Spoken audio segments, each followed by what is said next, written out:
Novak Djokovic va-t-il s'offrir un nouveau titre à Roland-Garros? Ce mardi 31 mai, il va cependant devoir dès les quarts de finale devoir venir à bout de son meilleur ennemi, le meilleur joueur sur terre battue, Rafael Nadal. Quel que soit le résultat de ce choc, le Serbe pourra compter sur le soutien indéfectible de son épouse, Jelena.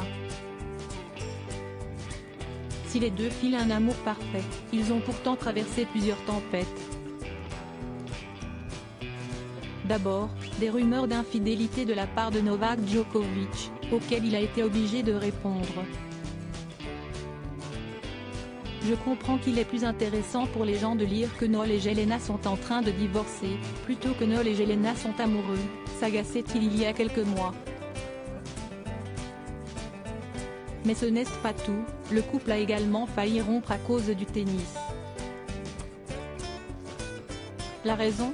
En 2016, Novak Djokovic a fait un gros travail sur lui-même et était arrivé à une triste conclusion.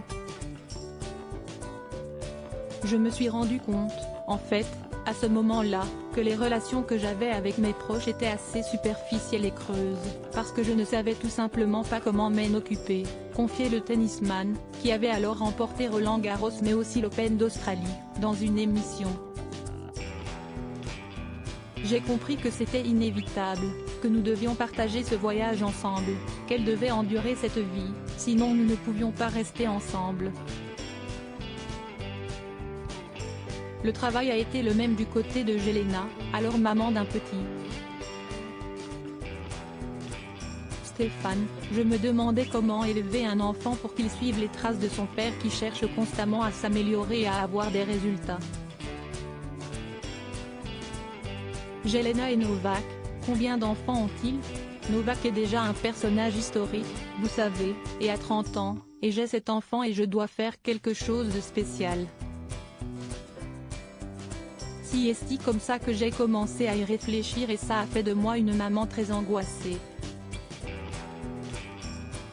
Ça m'a détruite, confiait l'épouse du tennisman avant d'expliquer comment elle avait réussi à se recentrer. En plein milieu de Wimbledon, j'ai décidé de partir pour un voyage spirituel en Équateur. Et c'était magnifique et très important pour moi. Pour rappel, les deux amoureux se sont rencontrés à Belgrade sur le banc du lycée.